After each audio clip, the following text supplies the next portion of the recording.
currently missing one of the most important things, which would be the mono main out.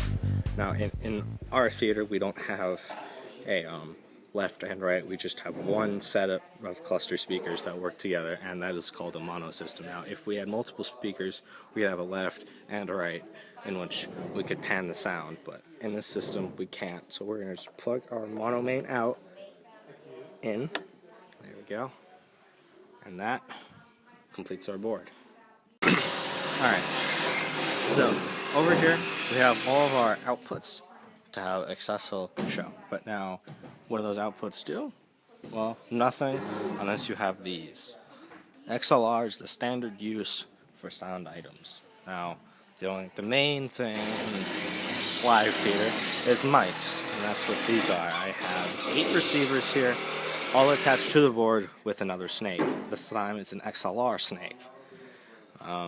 So I have my 6 receivers. 3 of them have two receivers per box.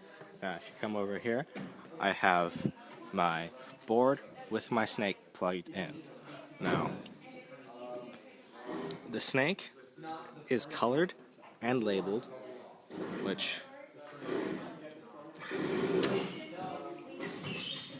you can't really see that well, but that's a 1 and it's brown. And then 2 would be red, and 3 is orange. Yellow is 4, green is 5. This teal is 6, purple is 7, and then this gray is 8. And that is my 1 through 8, which is over here.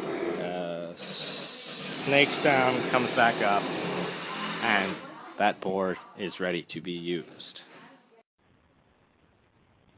Alright, so some important notes. The color of the snake does not matter, along with the numbers on the snake. They're only there to help you find the cable you're trying to look for. Now, if you're in the booth, or when you are in the booth, and you look behind the soundboard to where the gray cable is, it's all gray. Hardly any of it is actually labeled anymore. Most of it's worn off. And if you're trying to find one specific cable for one specific thing, it's really hard to find. And that's why they color the snakes, and that's why they also number it, so you can figure out which one is going from where to where. Usually I go with my receivers in 1 through 8. Our snakes only go 1 through 8, and I just go, red, green. That's just the color. That is very specific and does not actually matter. Same with that 1/4-inch snake. The color does not matter, and I explain the colors and where they go, but it's not that important. Waking up to ash and dust, I wipe my brow and I sweat my rust. I'm breathing in the chemicals